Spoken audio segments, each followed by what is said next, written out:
Bom dia. Vamos começar, estamos no horário. Eu quero convidar você, nesta manhã, para nós estudarmos um pouco mais sobre dois temas que estavam em movimento neste mês que terminou. À noite, vocês ouviram várias vezes o tema da intimidade com Deus. E de manhã nós estamos falando várias vertentes sobre essa questão do Espírito Santo. Este mês eu gostaria de abordar de uma forma mais direta esse tema, continuar esse tema da intimidade com Deus, para a gente não ficar apenas com frases ou ideias, mas realmente nós começarmos uma prática. Quando eu abro a Bíblia, e hoje, antes de entrar ali no texto, eu quero chamar a atenção para o texto de Êxodo, capítulo 19, no versículo 4, para a gente entender uma intenção primeira da visão de Deus sobre o seu povo.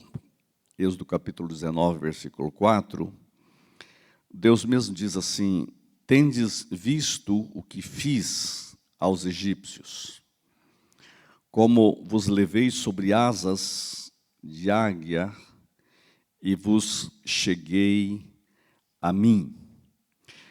Essa tradução é muito interessante. Vocês viram o que fiz ao Egito e como os transportei sobre asas de águias e os trouxe para junto de mim, diz nessa tradução, e os trouxe para junto de mim.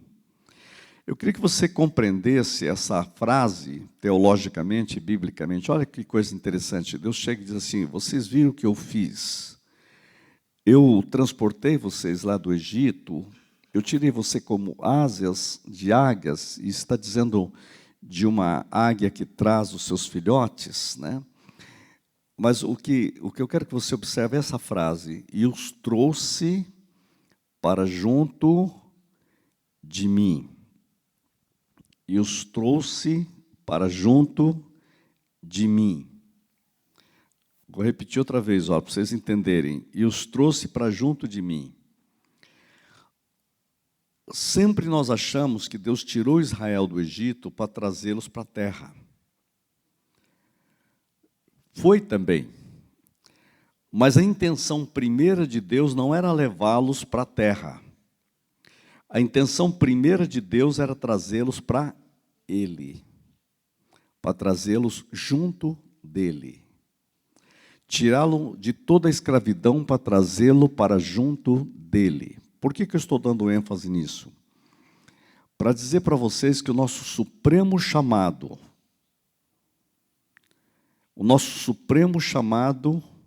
é Deus mesmo. O nosso supremo chamado é estar íntimo de Deus. Esse é o nosso primeiro chamado. O primeiro chamado de Deus para você não é levar você para o céu. O primeiro chamado de Deus para você é levar você para Ele, para trazer junto de mim. Essa é a frase. O primeiro chamado de você não é a missão. Eu tenho que fazer alguma coisa para Deus. Aí, o que eu tenho que fazer para Deus? E eles acham que o fazer para Deus é a primeira coisa. Eu quero dizer nesta manhã que o primeiro chamado, o supremo chamado, os trouxe para junto de mim. Esse é o primeiro e o supremo chamado. Esse é o supremo propósito. Você foi criado, Deus criou você para Ele. Se você não compreender isso, você vai entender por que Deus criou a mim, por que Deus criou você, por que Deus criou o universo. O supremo chamado é essa vida com Deus. Eu vou usar um PowerPoint que eu traduzi, para que é um material que eu peguei lá da Bolívia, muito interessante. Agora vai ficar mais claro para vocês. Eu vou chamar de o nosso supremo chamado, são os seminários de teopsicoterapia, orações de intimidade e saúde integral. A fonte, Raul Justiniano. Passa para frente, vocês vão ver onde é que eu vou parar. Existem 3 frases que eu aprendi ultimamente, que eu acho muito interessante, quando a gente trabalha a ideia, a presença de Deus. Quando você olha no meio do povo de Israel, você vê, Deus está presente. Deus está presente. Vamos pensar no deserto, Deus está presente. Quem duvida que Deus estava presente no deserto? Deus estava presente. Só que a presença de Deus não era uma presença ativa, como deveria ser. Deus estava tão presente, mas não era ativo na vida dos israelitas. Tanto que a maioria deles estava preocupada com o Egito do que preocupada com Deus mesmo. Deus os trouxe para eles, mas era uma presença presente, mas não era uma presença ativa. Só que tem algo mais do que presença presente e presença ativa. Existe a presença manifesta. Na vida de Moisés, a presença de Deus era presente ativa e era presença manifesta. Na maioria do povo era presente, mas não era ativa e não era manifesta. Tanto que a Bíblia diz que Deus manifestou os seus caminhos a Moisés, mas os seus feitos aos filhos de Israel. O povo de Israel conheceu os feitos de Deus, mas não conheceu os caminhos de Deus. Na nossa vida cristã, nós temos que tomar um pouco de cuidado pelo seguinte, por exemplo, todo mundo crê que Deus está presente? Creio que Deus está presente. Mas muitas vezes Deus está presente, mas não está ativo. Você não ativa a presença de Deus na sua vida. E aí o que você tem na igreja muitas vezes? Você não tem a presença manifesta. Deus está presente, mas não está ativo. Não é uma presença ativa. Por quê? Porque nós não usamos fé, não usamos a realidade, não temos intimidade. E aí a presença não se torna o quê? Manifesta. Deixa eu dar um outro exemplo para vocês. Jesus estava presente em Caná da Galileia. A Bíblia diz que Jesus foi convidado para o casamento. Ele e os seus discípulos. Deus estava presente, não estava? Em Cristo? Presente. Só que não era uma presença manifesta, era uma presença ali. Quando faltou vinho, Maria resolveu fazer com que a presença dele fosse ativa. Faltou vinho. E ele dá uma resposta muito interessante, que tenho eu contigo. Como se dissesse o seguinte, meu negócio primeiro é com Deus, é com o Pai. Aí ela faz algo muito interessante, ele chega para o mestre de sala, para todo mundo, fazei tudo quanto ele vos mandar. O que ela está dizendo? Tem que ativar isso. O que nós devemos fazer, mestre? Enche todas as talhas vazias de água. Aí começou a ficar ativo. E sabe como termina o texto? Manifestou ali a sua glória. A presença se tornou manifesta. Veja, ele estava presente, a obediência levou a ativar, e a presença se tornou manifesta. Muitas vezes em nossos lares, todo mundo diz, Deus está presente. O que ativa essa presença? É quando você começa a praticar a palavra, vida de comunhão, vida de oração, vida de fé. isso vai se tornando ativo. Aí você tem o quê? Presença manifesta. Muitas vezes as igrejas, todas, se eu pensar, Deus está presente em todas as igrejas? Está presente, mas tem presença manifesta. Qual é a diferença de Atos dos Apóstolos? Atos dos Apóstolos é o livro que você tem mais a presença manifesta de Deus. A igreja primitiva viveu a presença manifesta do Espírito Santo. Então o Espírito Santo agiu poderosamente. O livro de Atos, de ponta a ponta, é a manifestação da presença de Deus pelo seu Espírito na igreja. Atos é o livro da presença manifesta. Com isso eu quero dizer para vocês que eu vejo aí algo interessante, que a igreja é o lugar da presença manifesta de Deus. Os nossos lares têm que ser o lugar da presença manifesta de Deus. Agora, há algo que está nesse meio aí. Nós temos que ativar. Quantos de nós podíamos orar assim: Senhor, ativa em mim as tuas promessas? Olha o que eu vou dizer. A Bíblia diz assim: crê no Senhor Jesus e será salvo tu e a tua casa. É uma promessa, não é? Senhor, ativa essa promessa na minha família. Senhor, como que a gente faz para ativar a tua promessa na família? A tua palavra diz que Jesus Cristo levou todas as minhas enfermidades. Não está escrito isso? Está escrito. Senhor, como que eu faço para ativar essa promessa na minha vida? Ativa a tua promessa na minha vida. A tua palavra diz, tudo que eu fizer será bem sucedido. Senhor, ativa essa palavra na minha vida. Tem muita gente que crê nisso, está escrito, mas não está ativo. Quando você ativa, manifesta. A presença de Jesus é presença manifesta. Um homem chegou para Jesus, Jesus está presente. Ele estava com a mão ressequida. Jesus disse assim: vem para o meio. Ele veio. Estende a mão. Ele estendeu.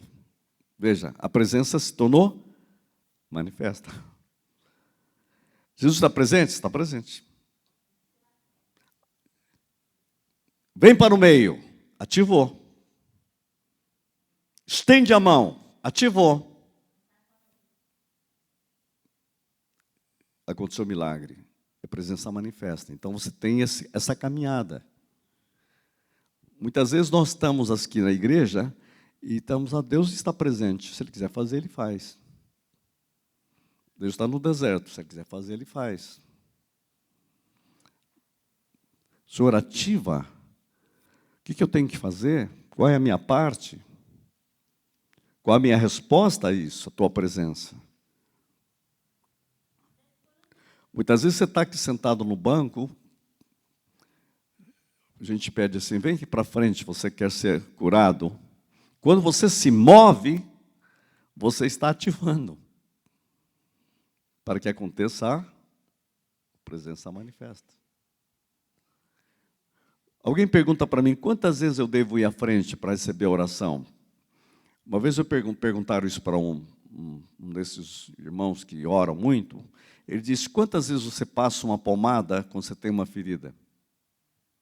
Até sarar. Quantas vezes você ora e pede para Deus curar você? Até sarar.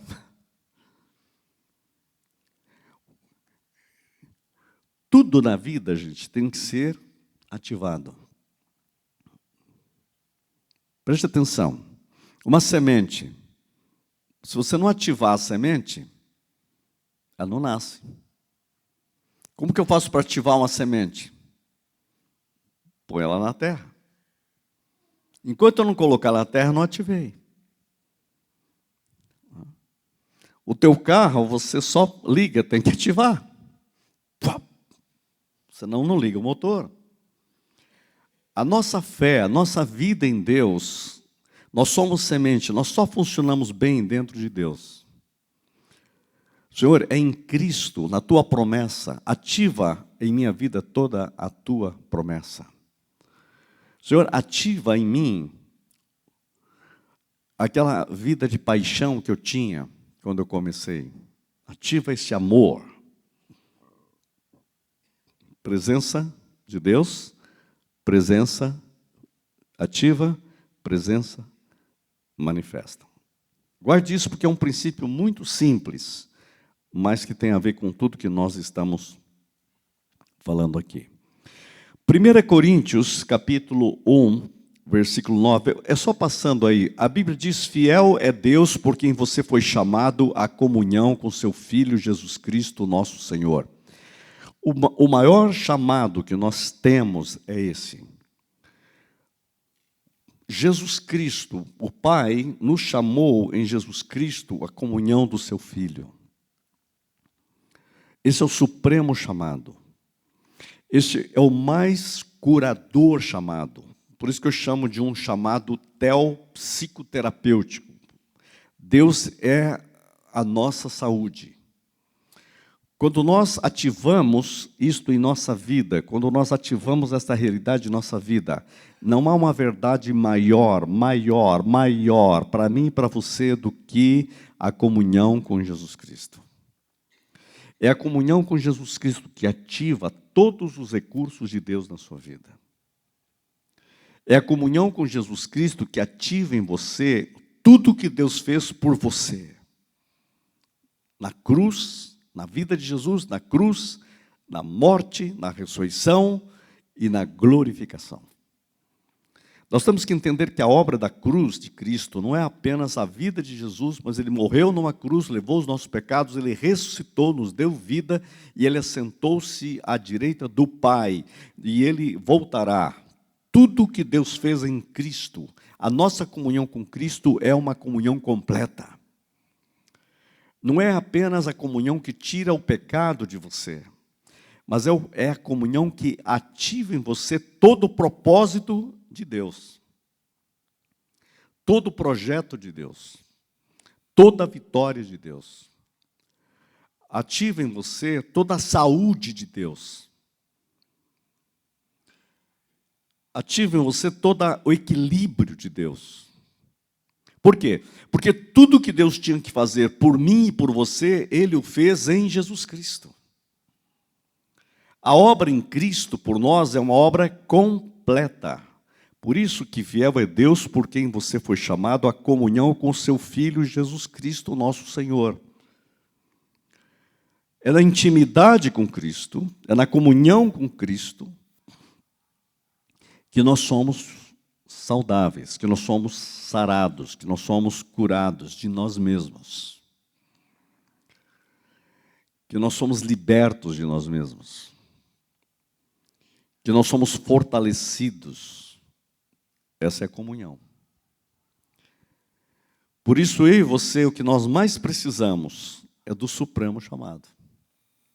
Nosso supremo chamado é uma comunhão cada vez maior com Cristo. Por que eu tenho que falar isso? Porque a gente tem uma ideia errada das coisas. Por exemplo, tem gente que acha que não, mas eu tenho que ter fé. Aí ele começa a ter fé na fé, em vez de ter fé em Cristo. Aí não consegue. Eu tenho visto vidas derrotadas, eu fico pensando, Senhor, me ensina a tirar essas pessoas dessa vida derrotada, porque não é o padrão.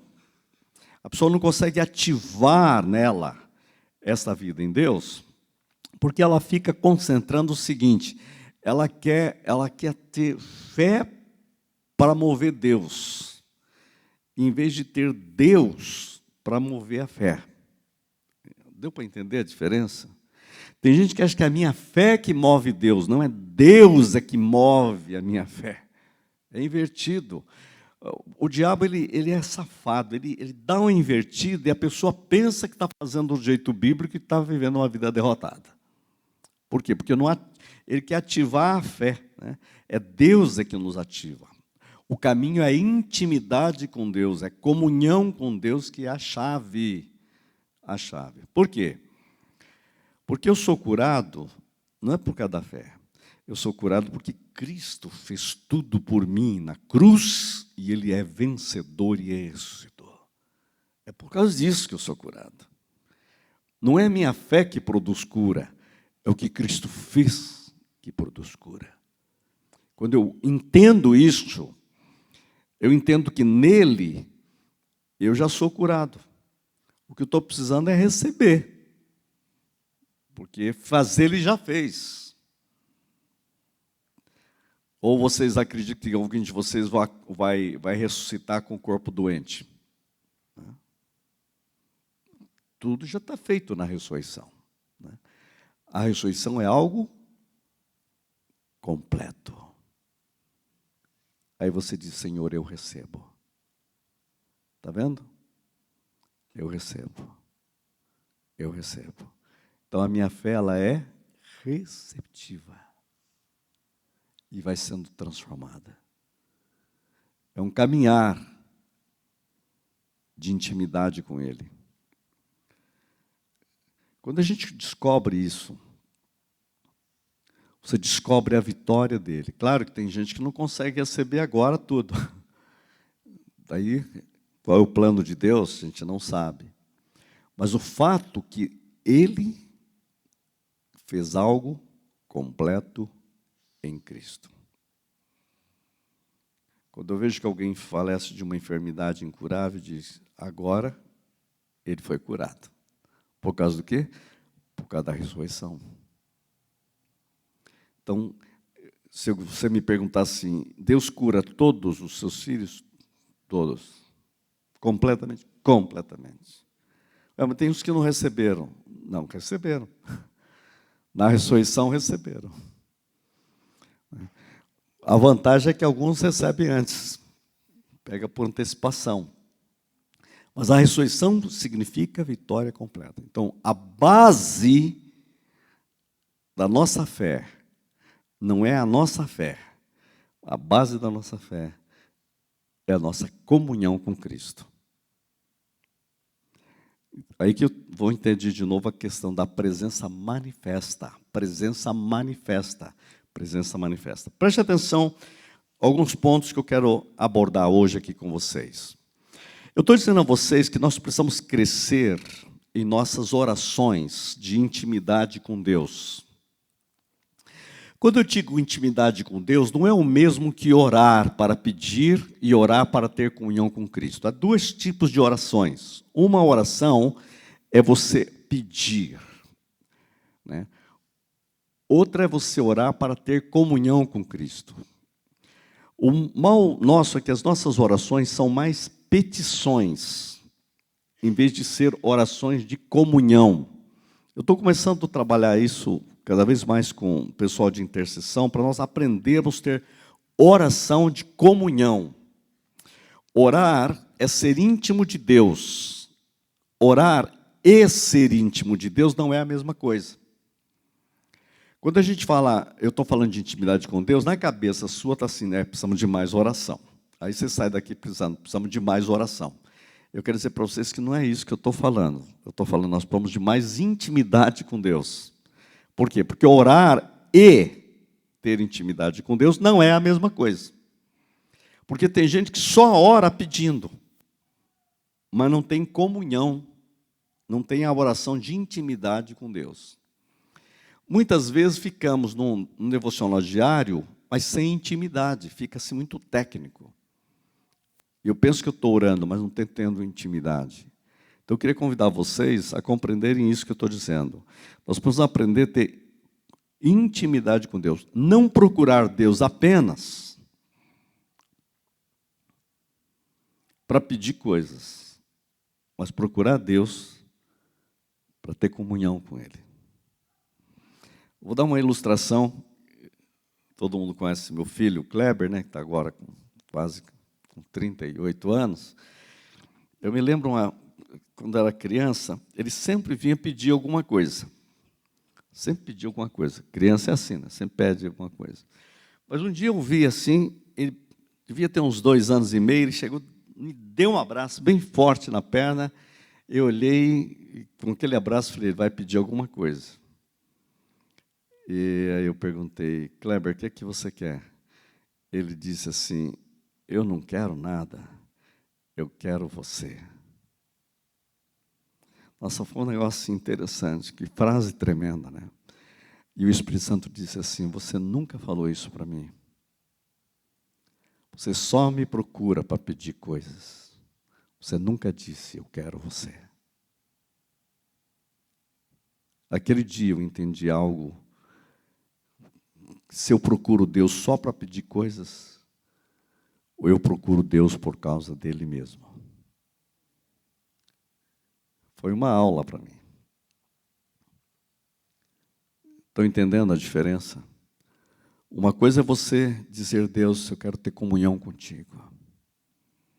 E eu aprendi algo na minha vida, que quanto mais eu tenho comunhão com Deus, Deus menos Ele quer que eu me preocupe em pedir as coisas. É quando Ele diz assim, ó, as coisas só deixa que eu resolvo.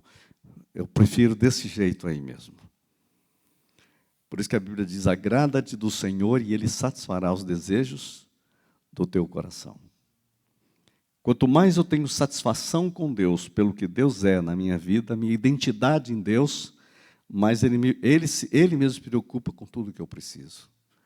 Por isso que a Bíblia diz, buscar em primeiro lugar o reino de Deus e a sua justiça, e as demais coisas serão buscadas, serão acrescentadas. Quer dizer, eu não preciso nem buscar. Deus me diz, pode deixar que eu resolvo.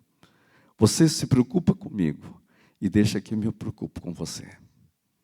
Você se envolve numa intimidade comigo e eu me envolvo com as suas necessidades. Como é difícil, não pensa que é fácil falar sobre isso, não é fácil ouvir isso e não é fácil praticar isso. Eu tenho passado a minha vida entendendo isso.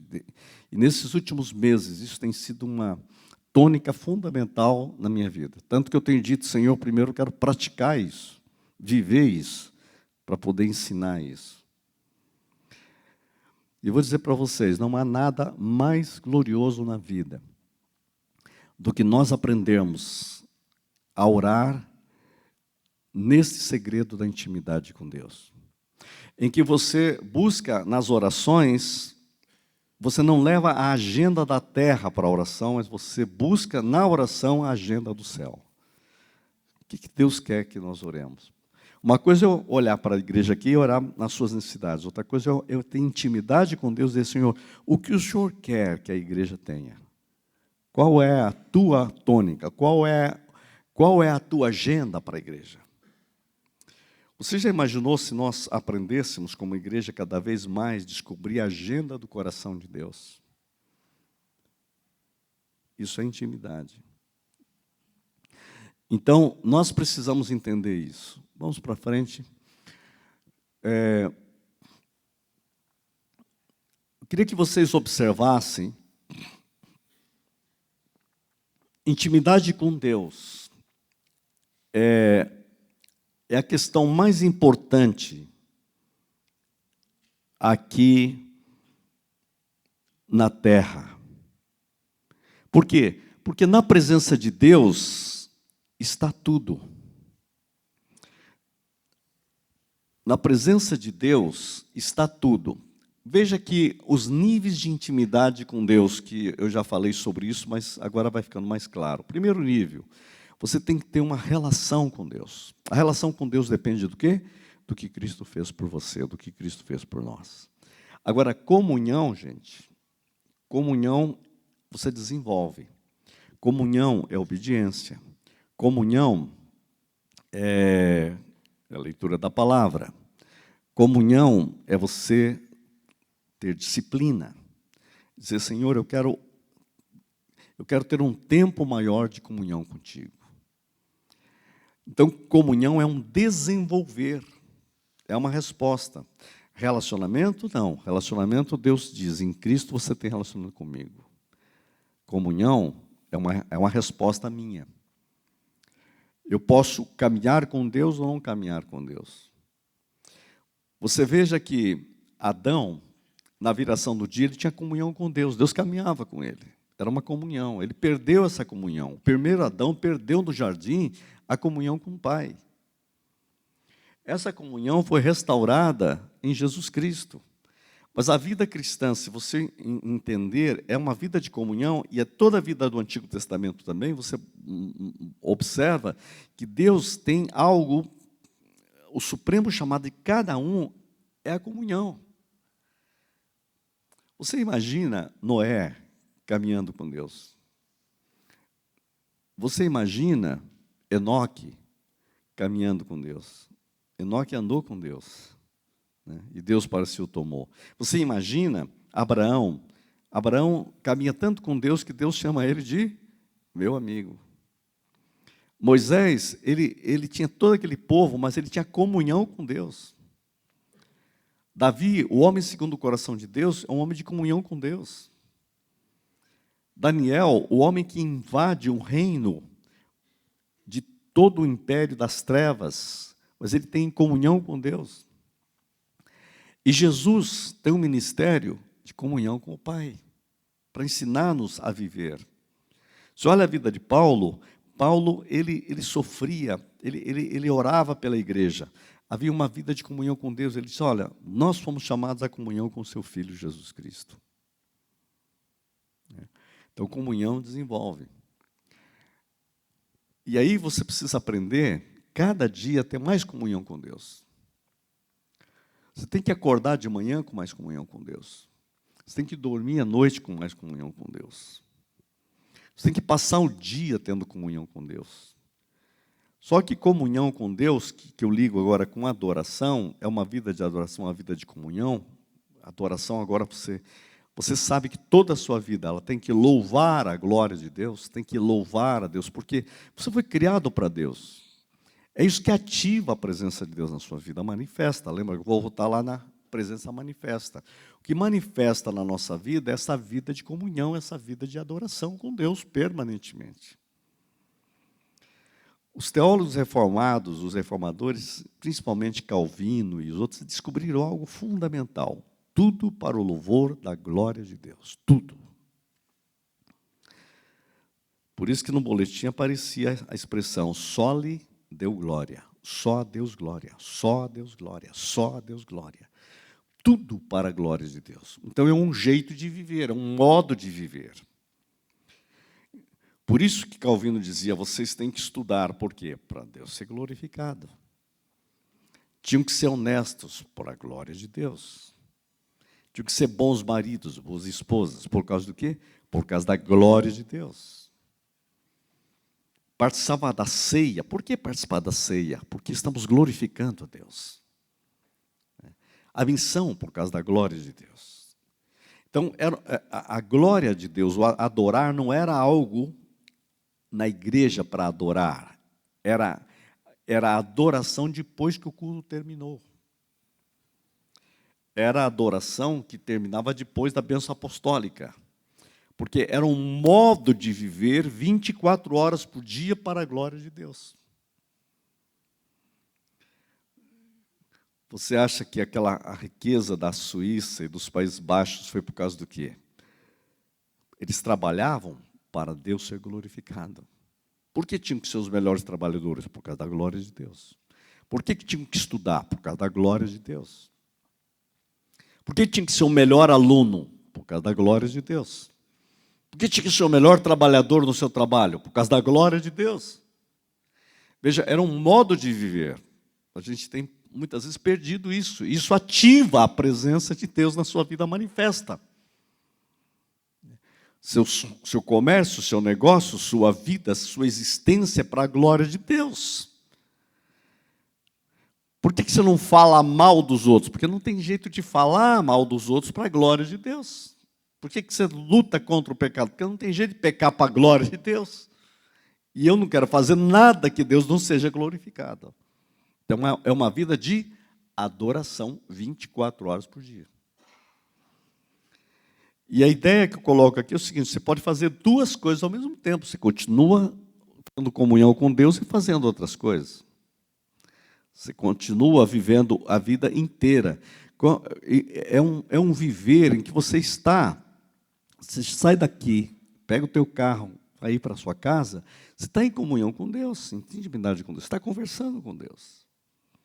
Você chega em casa adorando a Deus, agradecendo a Deus. Isso se torna normal, é como se fosse uma respiração. Sabe o que eu vejo aqui? Isso se torna uma respiração espiritual. Como eu não consigo ficar sem oxigênio, eu não consigo viver mais sem ter comunhão com Deus e sem adorar a Deus na minha vida.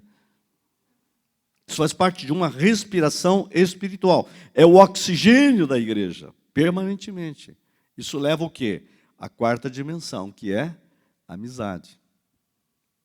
Amigo de Deus. Abraão, meu amigo. Então nós temos que praticar essa vida de intimidade com Deus como oxigênio. Isso vai fortalecer os pulmões da igreja. Os pulmões da vida espiritual da igreja. Por isso eu convido você a dar passos concretos. Vamos para frente. 2 tipos de petições: petições do céu, petições da terra. Ou você vai toda hora ficar pedindo baseado no que você precisa, claro que tem que ter essas orações também, mas o mal é quando a gente só faz essas, a gente nunca entra em comunhão com o Pai para descobrir: o Senhor, o que o Senhor quer fazer na minha família? O que o Senhor quer fazer na igreja hoje? Que oração que o Senhor quer que eu tenha pelo mundo? Deus pode, de repente, te dar orações incríveis. Por países, por nações, por conversões. Ou Deus pode dizer: olha, não peça nada, tenha comunhão comigo, eu quero que você me conheça. Né? Ambas são importantes. Porque umas são petições espirituais, outras são petições materiais. Né?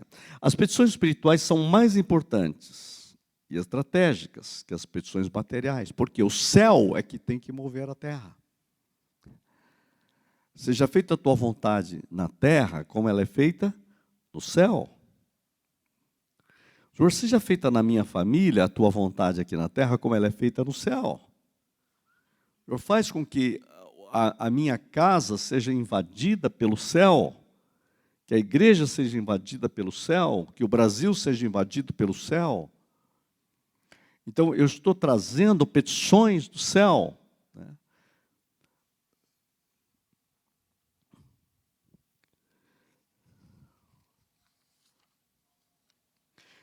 Quanto mais tuas orações estiverem perto da terra, com mais odor e sabor da terra sua vida será. Preste atenção nessa frase. Quanto mais tuas orações estiverem perto da terra, com mais odor e sabor da terra tua vida será. Eu preciso de orações que tenham sabor do céu. Vida, odor e sabor do céu é a comunhão com Cristo, comunhão com o Pai, comunhão com Deus. Então eu preciso descobrir essa espiritualidade que vem do coração de Deus. Coloque teus olhos nas coisas do alto, não as que são da terra. Paulo disse, olha, comece a ver a vida do ponto de vista de Deus. Quando eu vejo esse texto, não significa que a terra não é importante. Eu quero olhar a terra. Mas a ideia que eu vejo é o seguinte: eu preciso olhar a terra com os olhos do céu. Eu quero ver a vida do ponto de vista de Deus. Por exemplo, o grande problema dos lares é que as pessoas brigam porque elas querem que as pessoas façam do seu ponto de vista. E eles não aprendem a olhar o ponto de vista do outro. Enquanto nós não aprendemos, como marido, a olhar a vida do ponto de vista da esposa, e a esposa ver o ponto de vista do marido, e os dois juntos verem do ponto de vista de Deus, não resolve. Vou repetir. Nós precisamos aprender a ver a vida do ponto de vista do outro, e os dois juntos verem do ponto de vista de Deus. Como Deus vê isso? Pensar nas coisas do céu significa, Senhor, como o Senhor vê esse assunto. Ensina-me a ver do ponto de vista de Deus.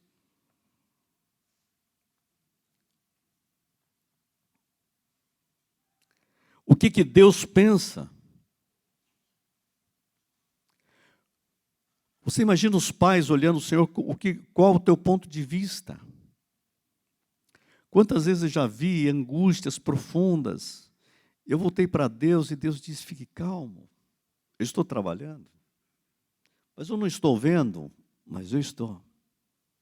Continue orando. Há horas que você não vê o que está acontecendo, e Deus está trabalhando fundo. Continue crendo o quê? Nas promessas de Deus. Olha do ponto de vista de Deus. Deus está trabalhando. Mesmo que eu não entenda, eu não preciso entender tudo. Eu preciso crer que Deus age em tudo. Então, essa é a fonte que Deus vai fazendo. Isso que eu chamo de odor do céu. Em todas as traduções aparece nisso, né? Pense nas coisas do céu, não na terra. Concentre na sua atenção nas coisas de cima, não nas que estão na terra. Preocupe-se pelas coisas do alto, não pelas da terra. Na Bíblia de Jerusalém diz, aspirai as coisas do alto.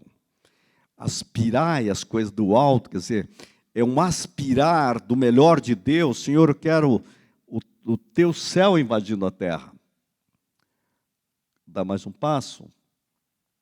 Concentre nas coisas celestiais e não nas terrenais. Ponde o vosso coração nas coisas do alto, não nas da terra. Vamos dar mais um passo. Fazei, pois, morrer em vós o terrenal, Colossenses capítulo 3, versículo 5. Que significa, Senhor, eu não quero basear a minha vida a partir da queda. Eu preciso aprender como Jesus aprendeu. Por isso que eu vou dizer agora o que eu vejo. Jesus, ele trouxe uma cultura do céu para a terra. Jesus veio nos mostrar que a sua vida, ele foi plenamente humano. E Jesus cresceu numa vida de estar ligado com o Pai. Aos 12 anos, quando ele desaparece, e os pais estão preocupados com muita lógica, ele tem uma frase que diz assim, eu estava cuidando dos negócios do meu pai. Porque ele começa a descobrir algo, eu existo por causa do Pai. Eu quero ver as coisas do ponto de vista do Pai. Quando os discípulos estão preocupados, que ele está conversando com a mulher samaritana, e ele diz, eu tenho uma comida para comer que vocês não conhecem. A minha comida consiste em fazer a vontade do meu Pai. Jesus está no Getsemane e diz assim, ó, que não seja feita a minha vontade, mas a tua vontade. Jesus pega aquelas multidões, estão lá na porta esperando Jesus, e ele desaparece numa manhã, a cidade inteira está à porta, e ele sabe, só tem um lugar que ele deve estar orando, porque eles descobrem que ele tem uma cultura. Os discípulos sabem, quando você não encontrar Jesus, pode saber que ele está orando. Ele subiu uma montanha para ter comunhão com o Pai. Não por causa da montanha, né? Mas por causa do Pai. Ele quer estar longe de todos para ter intimidade com o Pai. E me impressiona quando lá em Marcos, os discípulos chegam e dizem, todos te buscam. E ele diz, me convém ir a outras aldeias anunciar o Evangelho. Quer dizer, eu não estou aqui por causa deles, eu estou aqui por causa do Pai. Eu estou por causa deles, mas o Pai é que comanda. E o Pai diz assim, você vai agora para outros lugares. No ponto de vista da terra, a gente ia voltar e falou, vamos fazer uma super igreja. Vai ser a maior igreja da cidade. Todos se buscam. Bom, vamos organizar uma igreja aqui, todo mundo convertido. Mas ele não trabalha nessa sequência. Ele vai com o Pai e o Pai diz, ó, vamos para outros lugares. O Pai é que comanda, o céu é que comanda. Jesus está nos ensinando algo, que nós queremos a honra, a glória. Ele quer a honra e a glória do Pai. Ele quer a honra e a glória da vontade do Pai. Jesus está nos ensinando algo muito simples. Fazei, pois, morrer o terrenal. O que acontece com aqueles que olham muito para a terra? Vamos ler o texto. Isaías 8:22 diz assim: fixando seu olhar na terra, só haverão aflição, trevas e espantosa penumbra, e serão lançados na escuridão total. O grande problema humano, quando ele olha só do ponto de vista do homem, do ser humano, é cansativo. Nós precisamos dizer: Senhor, move o teu espírito nessa humanidade que precisa de Cristo. Por isso que eu vou dizer para vocês, à medida que vocês forem ficando mais idosos, uma coisa que mais vocês querem viver uma vida boa é viver cada vez mais com Deus. Sabe por quê? Eu não sei se acontece já com você, mas a vida humana sem Deus é muito cansativo. Tem uma hora que parece que tudo está meio chato. Falando em coisa chata, eu nunca vi como que o povo está tão desligado de Copa do Mundo, né? Já está no meio da Copa, parece que não pegou ainda a coisa, não ativou. Está assim meio nhaca o treco. Parece que as pessoas estão começando a ficar cansadas. Gente, eu vou dizer uma coisa para vocês. A única verdade que não cansa é a intimidade com Deus. Só intimidade com Deus não cansa. Por isso que o ser humano não foi criado para viver demais, né? O cara começar a viver demais, começa a cansar. Meu avô me contou de uma prima minha, de Minas, que estava com 126 anos. Aí ele falou, quando eu era criança, ela já era velha. Ele foi para lá visitar, estava com 60 e ela estava lá ainda. E ela estava brava, ela disse, eu quero morrer, mas não, a morte não vem, a morte me esqueceu de mim. Quer dizer, ela já estava cansada de viver, né? Tanta gente querendo viver muito, e ela estava reclamando que estava cansada de viver tanto tempo. Né? Você vê que coisa interessante. Né? Então, é uma coisa que a gente vai vivendo e vai vivendo. Quem quer viver 1000 anos, né? Do jeito que está vivendo? Gente, quando você vai estudando essas coisas, você vai descobrindo, só Deus é o nosso descanso. Por isso que Deus diz lá na palavra, não entrarão no meu descanso. Deus é meu descanso. Intimidade com Deus. Por isso que nós precisamos de orações que fixem no céu. João 17 diz, depois que Jesus disse isso, dirigiu seus olhos ao céu e orou e disse, Pai, tem chegado a hora, glorifica teu filho, para que teu filho te glorifique a ti. Veja que Jesus orava para que a glória de Deus estivesse ali, que a glória de Deus acontecesse. Veja que ele dirigiu seu olhar ao céu. Olha o que a Bíblia diz, continue agora, passa para frente. Para orar, dirigir seu olhar ao céu. Agora, veja o texto de Hebreus. Fixemos o olhar em Jesus, que Ele é o autor e o consumador da nossa fé. A Bíblia diz para você estar olhando para Cristo. Olhando para Cristo, olhando para Cristo. Qual é o princípio? Colocar os olhos nos céus e depois sim, pôr os olhos nos temas da terra. O que eu estou querendo colocar não é que você não vai valorizar as necessidades da terra. Faz isso sim. Mas só que você vai fazer dos olhos do céu para a terra. Ele nos fez assentar nos lugares celestiais em Cristo. Vamos ver as coisas do ponto de vista de Deus. Senhor, como é que eu tenho que orar nisso? Aqui estão as necessidades, Senhor, mas eu quero na intimidade contigo aprender como orar por isso. Traga a tua sabedoria. Traga a tua vitória. Olha que diferença. Eu chego para vocês e digo assim, Senhor, nós não aguentamos mais os problemas que nós estamos vivendo, nós como as pessoas estão vivendo. Né? Essa é a oração da terra.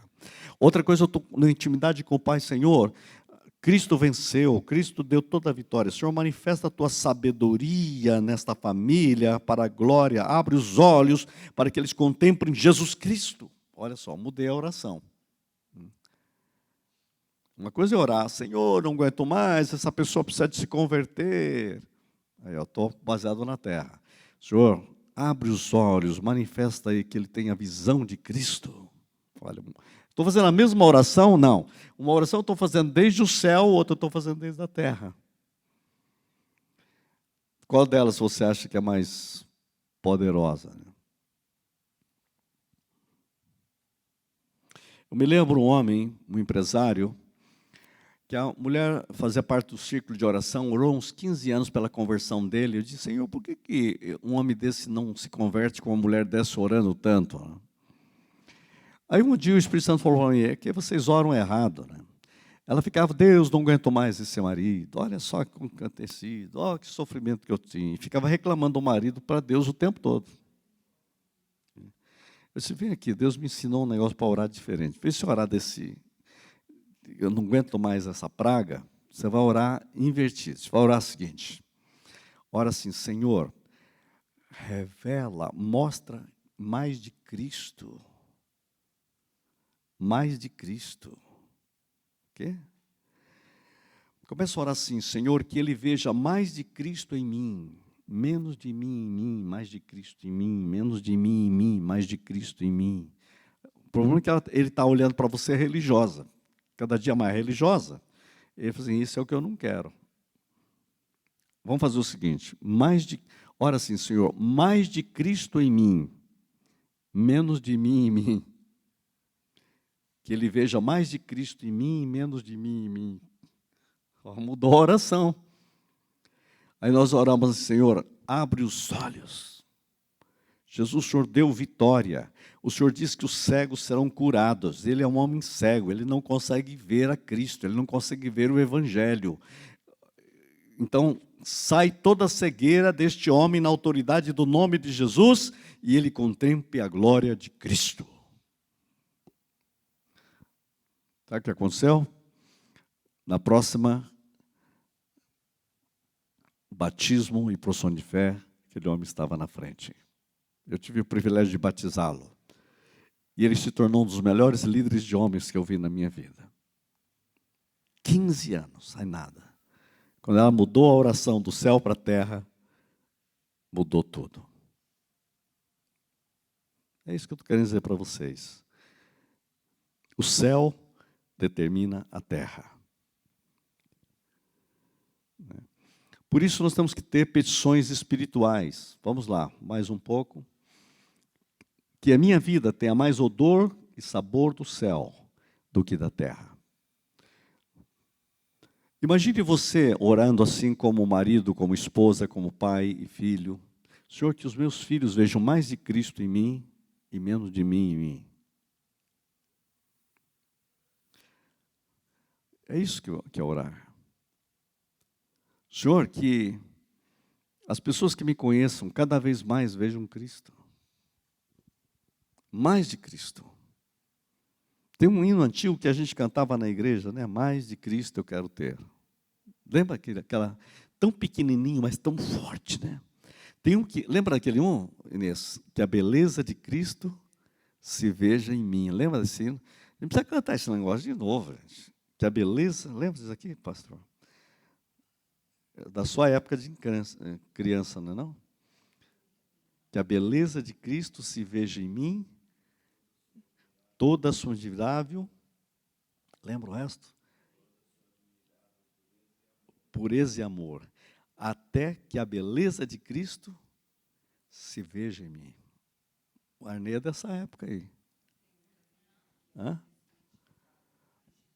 Mais de Cristo. Mas essa canção a gente cantava praticamente todos os domingos. Mais de Cristo, menos de mim. Mais de Cristo, menos de mim. Mais de Cristo, menos de mim. Mais de Cristo, até que se veja em mim a beleza de Cristo. E é isso. Essa é a chave de tudo. Uma coisa te peço, que esteja em tua presença todos os dias para conhecer-te, adorar-te e ter amizade contigo, Jesus. Essa tem que ser a nossa oração. Que a tua presença, veja mais um. Uma coisa eu te peço, que a tua presença se ative e se manifeste em mim. Em minha casa, em minha família, em minha igreja, em minha cidade, em minha nação. Senhor, ativa tua presença na igreja. Vocês querem orar pelos pastores? Ore, Senhor, que a tua presença se ative nos nossos cultos. É mais fácil a gente criticar um sermão, criticar um pregador, do que orar, né? Senhor, ativa a tua presença nos nossos púlpitos. Que haja uma manifestação da tua presença na igreja. Manifesta, Senhor, a tua glória, manifesta a tua presença nas nossas empresas, na nossa vida econômica. Manifesta a tua presença, Senhor. Ativa, Senhor, a tua presença. Ativa um avivamento sobre a igreja. Ativa, Senhor.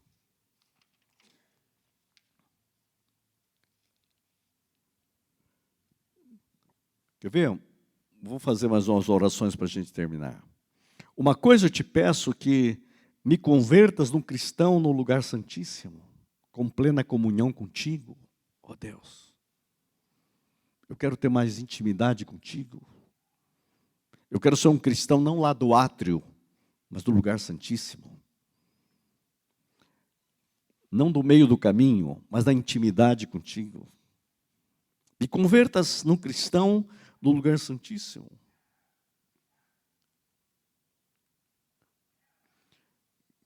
Eu quero. Vai lá na frente, mais um. Eu quero ser, não, volta aqui, aqui lá mesmo. Eu quero ser um contigo, Jesus. E compartilhar em comunhão no lugar santíssimo.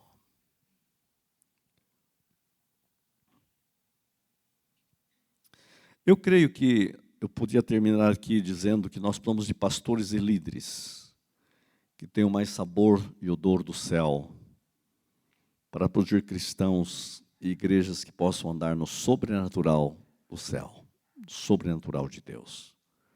Nós precisamos de pastores e líderes, porque eles são as chaves do que Deus pode e quer fazer em nossas vidas, em nossa realidade.